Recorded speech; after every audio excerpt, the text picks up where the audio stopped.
Hey friends, welcome back. Now the great thing for our measures, which we have calculated in the last video, is the flexibility on how we can use them. Because remember, what I told you, that measures are actually calculated on the fly. So they do not store any value. And this means also that they can be completely flexible and be used everywhere in our report. And also for all the dimensions in our model, as long as we have the relationships in place. What I mean by that is, for instance, here we currently analyze our various KPIs. So in this case, total sales, total cost, total profit, or also the margin for each of the products. But what if we would like to analyze this by a different dimension? So let's just say I would like to see, we can see here the total sales by year, but maybe I'd like to see now the total profit by year. So I could simply go in here in this one, and I can go to the here, the data section here, and then I could say here for my year, and the y-axis here, I'd like to add some data. So I can click on add data here, and then I can say in here, I'd like to use one of my measures, and then I could say I'd like to see this, for instance, as well for the total profit.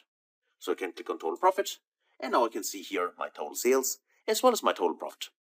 Or if I only want to see the total profit, I can completely get rid of the sales, and now I can see here the total profit for each of the different kinds of years I have.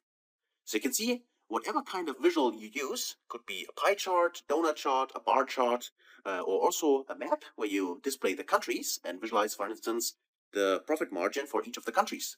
So you can use your measures quite everywhere in your report. And the flexibility could also be within any kind of visualization, like a table structure. For instance, you could say, in here we have currently, as I said, the data by product name. But what if now your superior comes and she tells you, well, that's great, but I'd like to have this as, for instance, for each of the, in this case, the customers. I'd like to know who are our profitable customers, not the products. And she asks you, can you do this? And you say, yeah, sure, I can do that, no problem. You can simply even Control C, select the first, Control C to copy this, and then you can go to new page, for instance, because I just created a new page because I don't have any space here left.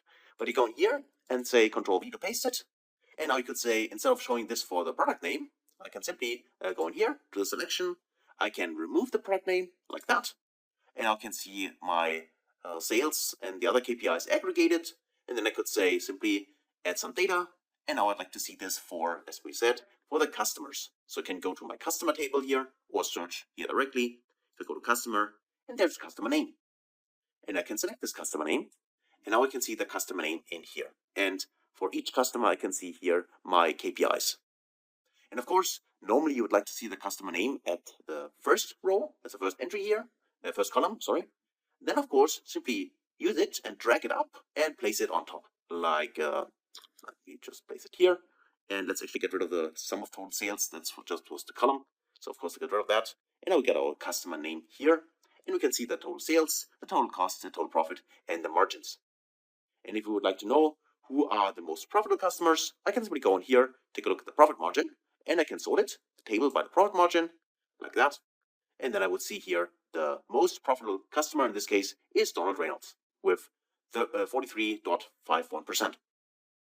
So you can clearly see that it's quite easy and quite flexible to use your measures in any kind of visualization and answer the questions your superiors or your colleagues might have quite quickly, and do this in a visual way as well, not only tables. We use a table here as an example, but of course, as I said before, you can use any of those visualizations which best fits your needs. So that's it actually for this video. So hopefully you have seen how easy it is, and I encourage you, do this yourself, try it out. Feel free also to try out maybe other visualization types, and then I'll see you in the next video. Until then, best guys.